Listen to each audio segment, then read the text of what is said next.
All right, guys, last topic, one question I'm going to go over is number 24. It is a little confusing, but I'm going to show you kind of how to work through it.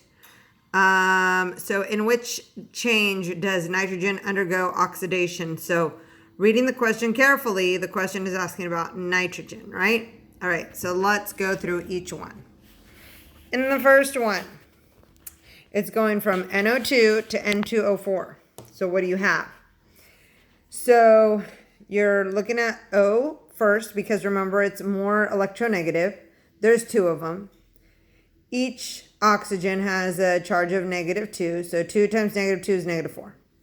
For this to overall have a zero charge, N is +4 and must be +4, right? So -4 for these two oxygens. So the nitrogen must be +4.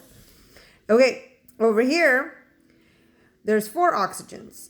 4 times -2 gives you -8. You need the N2 to be the opposite of that, which of course would be +8, right? So what do you multiply by 2 to get +8?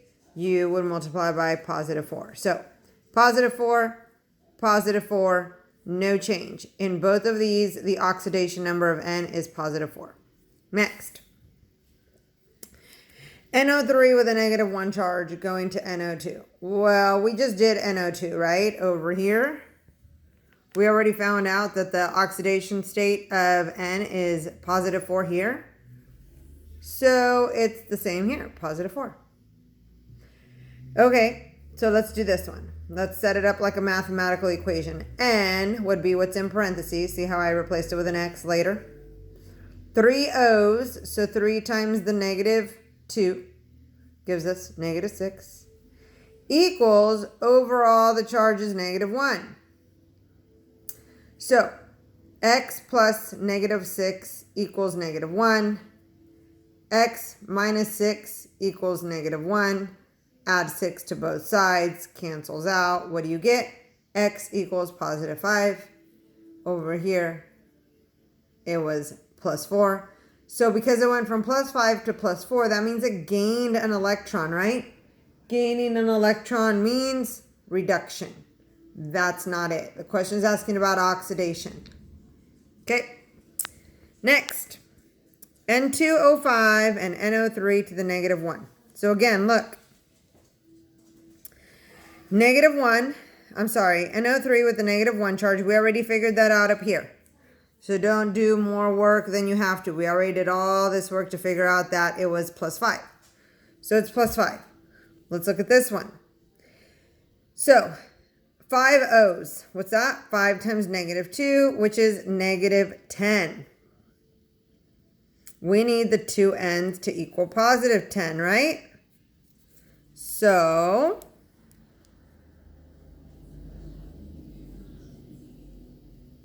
2 times what equals +10? +5.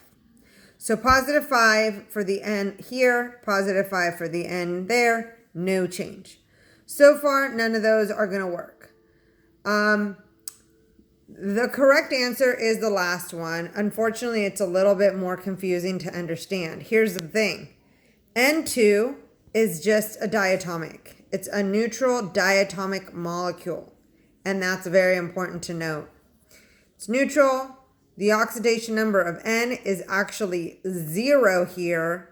It's only bonded to itself. It's not bonded to any other element. It's a diatomic. This is the kind of tricky part you have to remember. The oxidation state of just N2 as a diatomic molecule is going to be 0. Okay, well, let's look at ammonia. Here's NH3. We know that every H is +1. There's 3 of them. +1 times 3 equals +3.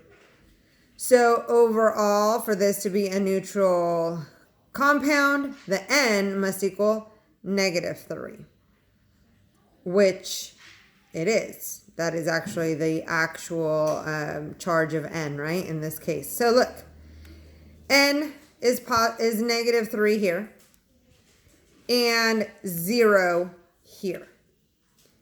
From -3 to 0, it lost electrons.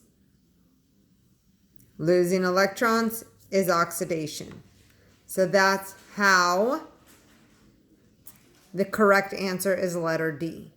This is not an easy question. I don't even know if they would put it on the test if you're going to have to take the test, but I'm not going to put it on the test. Okay? But that's how you get the answer for that. The other two questions are viable questions for your topic 9 test that you do have to take for me before school is out, so I can include it in your final grade for your semester grade. Okay? I will be working on paper 2 after these. Look for those later on today or over the weekend. I have to get ready for teaching period 4 now. All right? Bye, guys.